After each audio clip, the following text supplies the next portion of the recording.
MP board के class 8 के सभी विद्यार्थियों के लिए सामाजिक विज्ञान की आपकी जो 8 ग्रेड की अभ्यास पुस्तिका है, इसका जो अध्याय 5 है उसका फुल सोल्यूशन आज इस क्लास में हम कंप्लीट करेंगे। तो बच्चों वीडियो में आप अंत तक बने रहें। तो ये आपका अध्याय 5 है जिसका नाम है जब जनता बगावत करती है 1857 और उसके बाद। तो पहला प्रश्न, सिपाहियों से सूबेदार तक पुस्तक के लेखक थे तो सीताराम पांडे। कौन थे? सीताराम पांडे। अगला आपका प्रश्न है, अवंतीबाई लोधी का संबंध किस क्षेत्र से था? तो राजगढ़ या मंडला। अगला, तात्या टोपे किस राज्य के सेनापति थे? तो ये कानपुर के सेनापति थे। अगला, खुर्दा राज्य स्थित था, तो ये राज्य कहाँ पे स्थित था? तो इसका आंसर आपका रहेगा उड़ीसा के दक्षिण पूर्व में। अगला प्रश्न, कंपनी के भारतीय सैनिक समुद्र पार क्यों नहीं जाना चाहते थे? सामाजिक कारण से, सामाजिक कारण की वजह से नहीं जाना चाहते थे।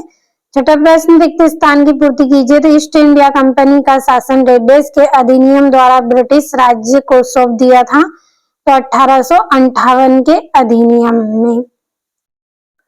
अगला प्रश्न है, सन 1858 के कानून द्वारा ब्रिटिश मंत्रिमंडल के एक सदस्य को रेड डेस के रूप में नियुक्त किया गया, तो भारत सचिव के रूप में।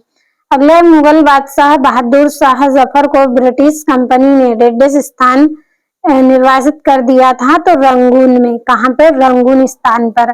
अगला, 1858 ईस्वी के एक्ट द्वारा गवर्नर जनरल को रेड डेस का ओहदा दिया गया, तो वही सराय का।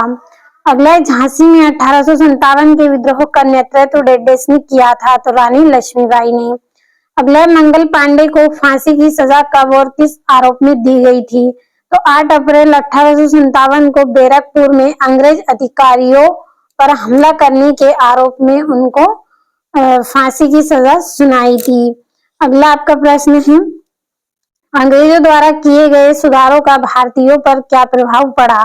तो भारतीयों को लगा कि अंग्रेज उनके सामाजिक और धार्मिक रीति रिवाजों में हस्तक्षेप कर रहे हैं। अगला प्रश्न, अवध रियासत को कब और क्या आरोप लगाकर ब्रिटिश शासन में शामिल किया था? तो 1856 में कुशासन का आरोप लगाकर उनको ब्रिटिश शासन में शामिल किया गया था। 10वां प्रश्न, इंडिया काउंसिल किसे कहा गया है? तो भारत मंत्री को सलाह देने वाले 15 सदस्यों की परिषद को इंडिया काउंसिल कहा गया है। अगला, उत्तर भारत में 1857 के विद्रोह के मुख्य केंद्र कौन कौन से थे? तो मेरठ, दिल्ली, कानपुर, लखनऊ, झांसी, बरेली और आरा। अगला है, किन कारणों से किसान सन 1857 के विद्रोह में शामिल हुए? तो किसानों पर भारी लगान और करों का बोझ था, उनकी जमीनें छीनी जा रही थी, इसलिए वे अंग्रेजों से असंतुष्ट होकर विद्रोह में शामिल हुए। 13 1824 में कंपनी के सैनिकों ने बर्मा जाने से क्यों मना किया? तो सैनिक समुद्र पार करने से अपना धर्म और जाति भ्रष्ट होने की आशंका रखते थे, इसलिए उन्होंने बर्मा जाने से मना किया। 14वां प्रश्न है, सन 1857 के विद्रोह के बाद अंग्रेजों ने अपनी नीतियों में क्या बदलाव किया? तो अंग्रेजों ने भारत का शासन सीधे अपने हाथ में ले लिया और भारतीयों के धर्म व रीति रिवाजों का सम्मान करने की नीति अपनाई। अगला आपका प्रश्न है, सन 1857 ईस्वी की क्रांति में भारतीय सैनिक क्यों सम्मिलित हुए? भारतीय सैनिक वेतन, सेवा शर्तें और धार्मिक मामलों को लेकर अंग्रेज से असंतुष्ट थे, इसलिए वे क्रांति में शामिल हुए। अगला है, 1857 ईस्वी की क्रांति में क्रांतिकारियों ने बहादुर शाह जफर को ही अपना नेता क्यों चुना?